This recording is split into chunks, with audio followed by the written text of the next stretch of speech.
शहर के एक महंगे स्कूल की 10th क्लास में एक नए बच्चे का एडमिशन होता है जिसका नाम था दानिश।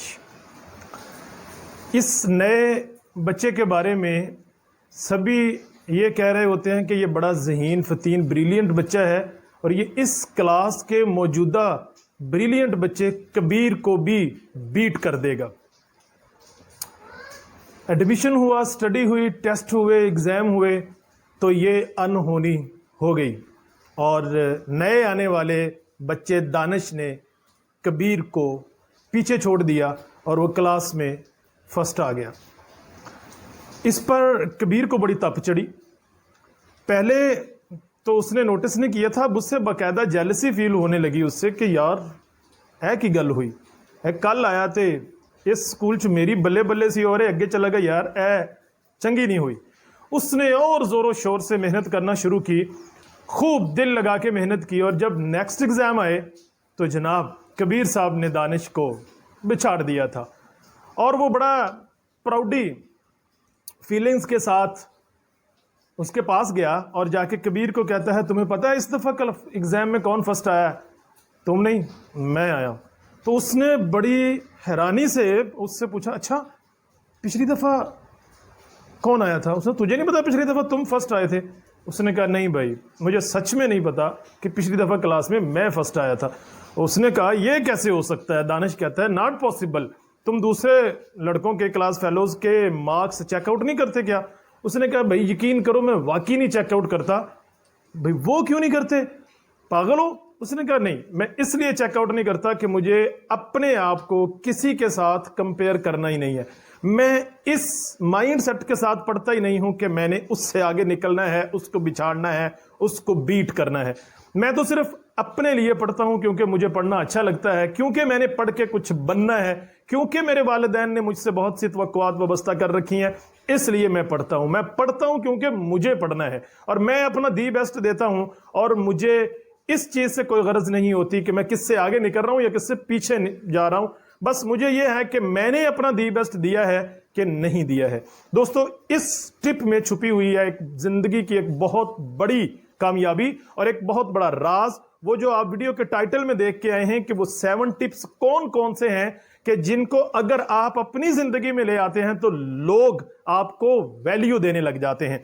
ये सबसे पहला टिप है जो इस कहानी के अंदर छुपा हुआ है। अगर मैं आपसे कहूं कि इस स्टोरी को आप टाइटल दें तो क्या टाइटल हो सकता है भला? सोचिए, जी सोचिए जी, जो आपने सोचा वो नीचे कमेंट कर दीजिए। बट मेरे मुताबिक इसका बेहतरीन टाइटल हो सकता है, don't compare yourself to others. अपना मुवाजना दूसरों से मत कीजिए, आपका मुकाबला बस सिर्फ आपके साथ होता है। मुझे कहते हैं हाफिज अब्दुल रहमान और आप देख रहे हैं मेरा YouTube चैनल काउंसलिंग पिच। अभी मैंने आपको 6 और टिप्स भी बताने हैं जिनसे आप लोगों की नजरों में और मकबूल हो सकते हैं, पॉपुलर हो सकते हैं और वो आपको वैल्यू देने लग जाएंगे। तो फिर देर किस बात की है, आइए फिर बाकी के 6 टिप्स को भी जानने की कोशिश करते हैं। दूसरे टिप को जानने के लिए आपको एक दूसरी कहानी सुनाता हूं। यह कहानी है अहमद साहब की जो एक कंपनी में जॉब करते हैं। अहमद साहब बहुत नाइस आदमी है, वो स्किल्ड पर्सन है लेकिन थोड़ी सी सैलरी पर वो काम कर रहे हैं, हालांकि वो इससे ज्यादा डिजर्व करते हैं। इसी वजह से कई दूसरी कंपनीज भी उनको अप्रोच करती हैं और उनसे कहती हैं कि हम आपको सैलरी डबल देते हैं, आप हमारे पास आ जाएं, लेकिन वो इसी कम सैलरी पर इसी कंपनी में काम करते रहते हैं ताकि उनको नाइस पर्सन का टाइटल मिला रहे, ये इमेज उनका लोगों के जहन में बना रहे कि अहमद साहब तो बहुत नाइस आदमी है।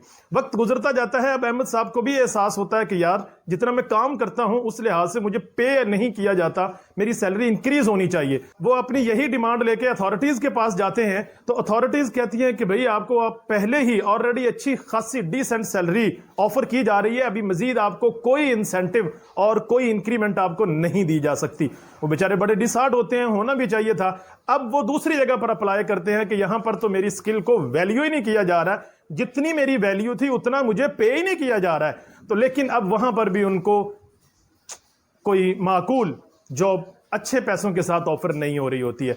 यहां पर अहमद साहब ने गलती की है कि जितनी उनकी वैल्यू थी उन्होंने उतनी सैलरी डे फर्स्ट से डिमांड नहीं की है। दूसरा टिप आपको यह कहता है, डिमांड योर ड्यू राइट्स। आप खुद को दूसरों से कंपेयर ना करें। पहले टिप के मुताबिक पर आप खुद को अंडर एस्टिमेट भी ना करें कि जो आपका ड्यू राइट बनता है आप वो भी ना लें। आप अपने आप को जज कीजिए, अपने आप को मैयर कीजिए और देखें कि आपके पास स्किल का लेवल क्या है। जिस लेवल की स्किल आपकी है कम से कम उस लेवल की तो डिमांड आपकी होनी चाहिए ना, ताकि दूसरे लोग आपको हर वक्त मुफ्त का हलवा ना समझते रहें कि इनका क्या है जी, ये तो थोड़े से पैसों में भी अवेल हो सकता है, फ्री में भी काम करके दे सकता है।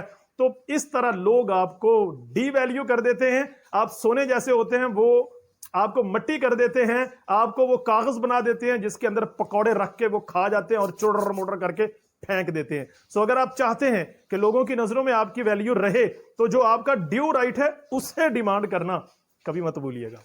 इसके साथ जुड़ा हुआ एक और खूबसूरत सा टिप है जिसको हम कहते हैं किल यूर लेजीनेस। ये बड़ी जालिम चीज है, सुस्ती।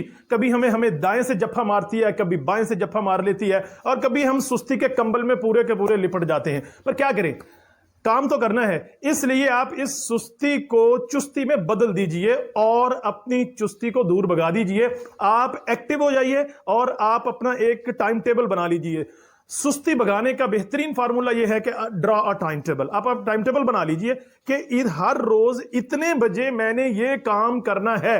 भले आपने 10 मिनट के लिए ही करना है, पर अपने आप को बाउंड कीजिए कि मैंने ये काम करना है। दूसरा टिप देता हूं चुस्ती अपनी लाने का, सुस्ती भगाने का।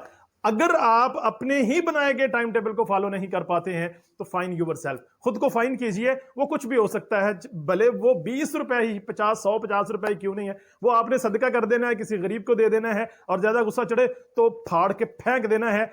अब आपका दिल करेगा यार ये क्या किया मैंने, तो आपको लगेगा मैंने पैसे वेस्ट किए हैं। तो जो आपने टाइम वेस्ट किया वो इससे कहीं ज्यादा कीमती था। इसलिए अपनी सुस्ती को दूर कर दीजिए और चुस्ती को कॉल कर लीजिए और फिर देखिए कि लोग आपको वैल्यू कैसे देते हैं। चौथा टिप जो आप अपनाएंगे तो लोग आपको वैल्यू देने लगेंगे पहले से ज्यादा, कहीं ज्यादा।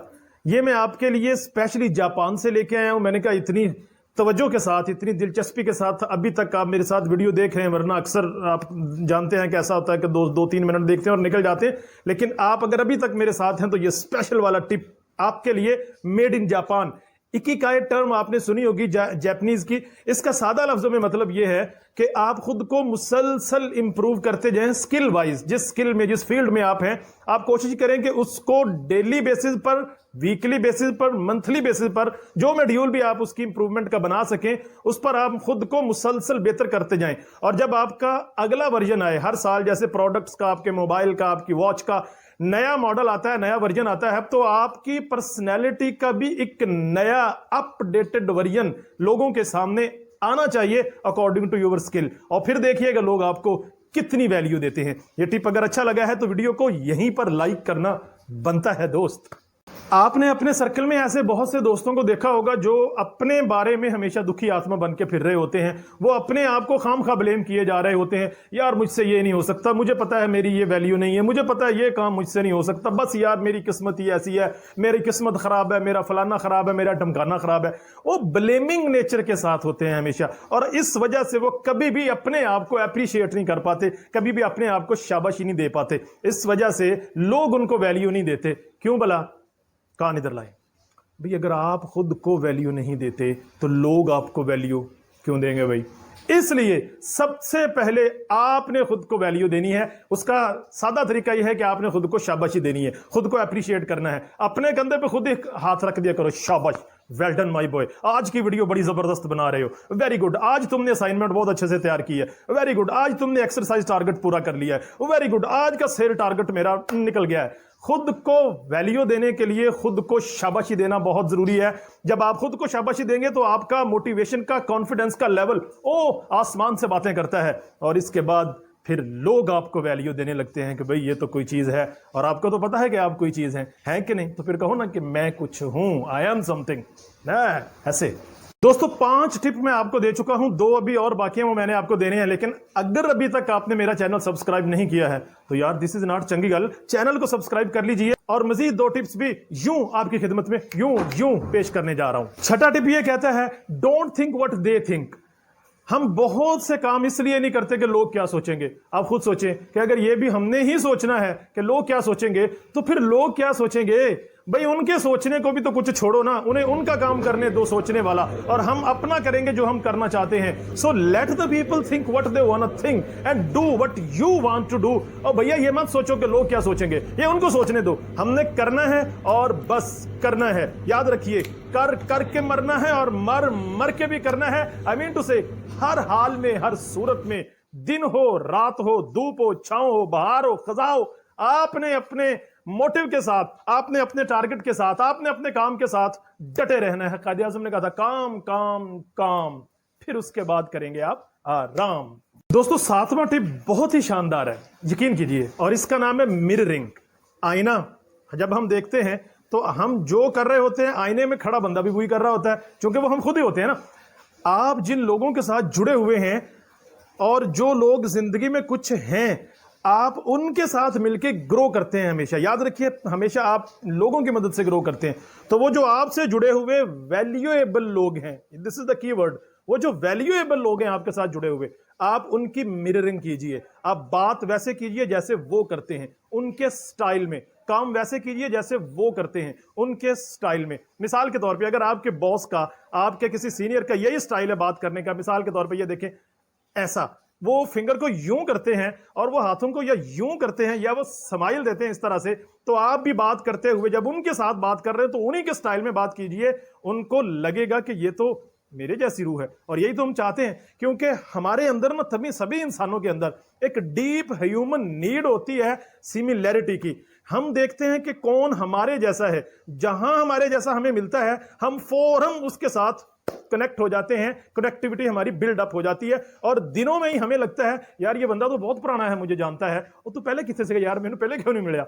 और कुछ हम एक ही छत तले, एक ही ऑफिस में कुछ लोगों के साथ साला साल काम करते रहते हैं, पर फिर भी उनसे हमारी कनेक्टिविटी नहीं होती, क्योंकि मिररिंग नहीं हो पा रही होती, सिमिलैरिटी नहीं होती, मैच कम होता है, मिसमैच ज्यादा होता है। सो मिररिंग को ढूंढिए, अप्लाई कीजिए, ओवर करने की जरूरत नहीं है इसको। आप ओवर एक्टिंग करेंगे तो काम खराब हो जाएगा, नेगेटिव हो जाएगा। पर हाँ, थोड़ा सा पॉजिटिवली ध्यान से प्रॉपर डोज इसकी दीजिए अपने साथ जुड़े लोगों को, और फिर आप इसके कमाल देखिए, लोग आपको पहले से कहीं ज्यादा वैल्यू देने लग जाएंगे। वीडियो पसंद आई हो तो लाइक कर दीजिएगा, चैनल अभी तक सब्सक्राइब नहीं किया तो चैनल को सब्सक्राइब कर लीजिएगा, और अगर वीडियो पसंद नहीं आई है तो चैनल को लाजमी सब्सक्राइब कीजिएगा। मेरा मतलब नीचे कमेंट्स में बताइएगा कि वीडियो पसंद क्यों नहीं आई है। आपके कीमती वक्त का बेहद शुक्रिया। जल्द मिलते हैं ऐसी ही एक और जबरदस्त वीडियो के साथ, तब तक के लिए टाटा बाय बाय, अल्लाह हाफिज।